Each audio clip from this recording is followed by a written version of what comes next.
నిర్మాణ కార్మికుల ఐక్యత, భవన నిర్మాణ కార్మికుల ఐక్యత, వర్ధిల్లాలి భవన నిర్మాణ కార్మికుల ఐక్యత, వర్ధిల్లాలి భవన నిర్మాణ కార్మికుల ఐక్యత, వర్ధిల్లాలి భవన నిర్మాణ కార్మికుల ఐక్యత.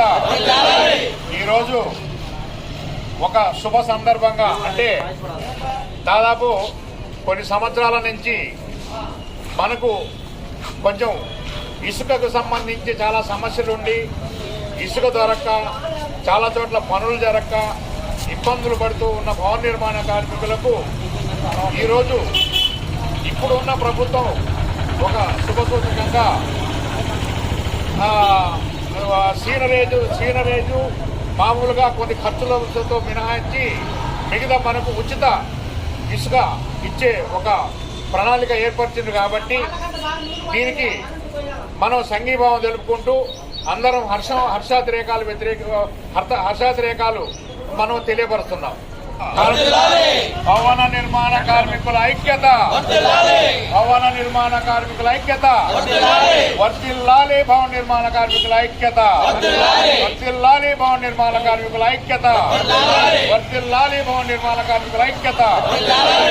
ఈరోజు ఒక శుభ సందర్భంగా, అంటే దాదాపు కొన్ని సంవత్సరాల నుంచి మనకు కొంచెం ఇసుకకు సంబంధించి చాలా సమస్యలుండి ఇసుక దొరక్క చాలా చోట్ల పనులు జరక్క ఇబ్బందులు పడుతూ ఉన్న భవన నిర్మాణ కార్మికులకు ఈరోజు ఇప్పుడున్న ప్రభుత్వం ఒక శుభసూచకంగా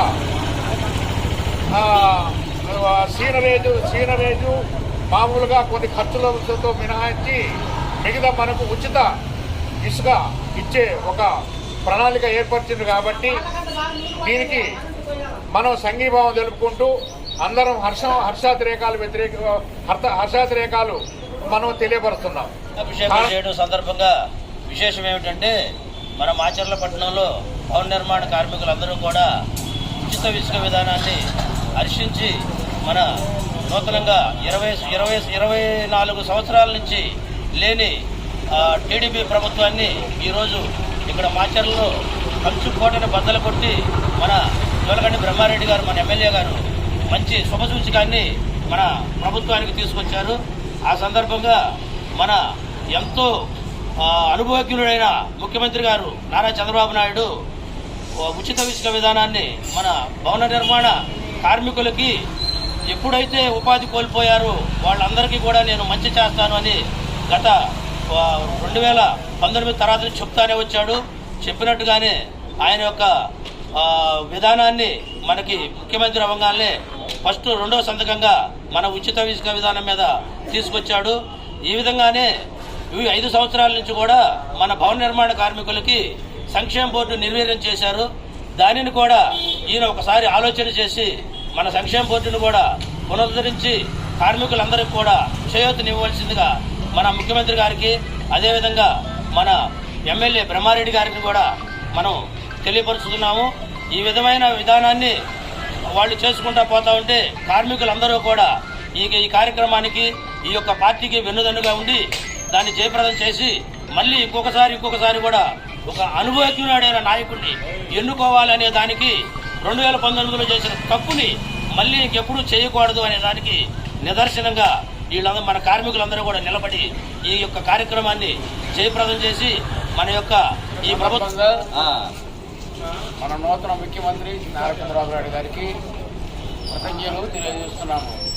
మాచర్ల భవన కార్మికుల తరఫున అయితే ఇంతకుముందు మాట్లాడిన భాషా గారు మాట్లాడినట్టుగా 5 సంవత్సరాల నుంచి ఇసుక లేక, పని లేక పక్క రాష్ట్రాలు వెళ్ళి పని లేని సందర్భాల్లో వైసీపీ గవర్నమెంట్లో కొత్తలో ఇసుక లేక చాలామంది ఆత్మహత్యలు కూడా చేసుకున్నారు.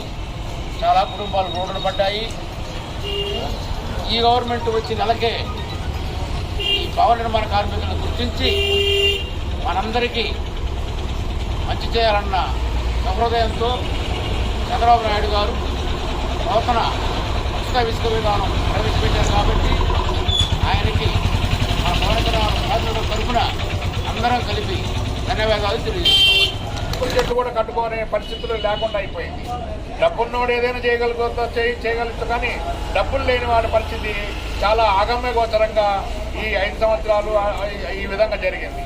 కానీ ఇవాళ నుంచి కూడా ఈ ఉసుక ఈ విధానం అమలు పరిచి కంటిన్యూ ఈ విధంగా చేయగలిగితే భవన నిర్మాణ కార్మికులకు ఎంతో మేలు చేసినట్లు అవుతుంది. ఈ గత 2-3 సంవత్సరాల నుంచి భవన నిర్మాణ కార్మికులు పనులు లేక చాలా వేరే రాష్ట్రాలకు వలసపోయే పరిస్థితి ఏర్పడింది. కర్ణాటక కానీ మహారాష్ట్ర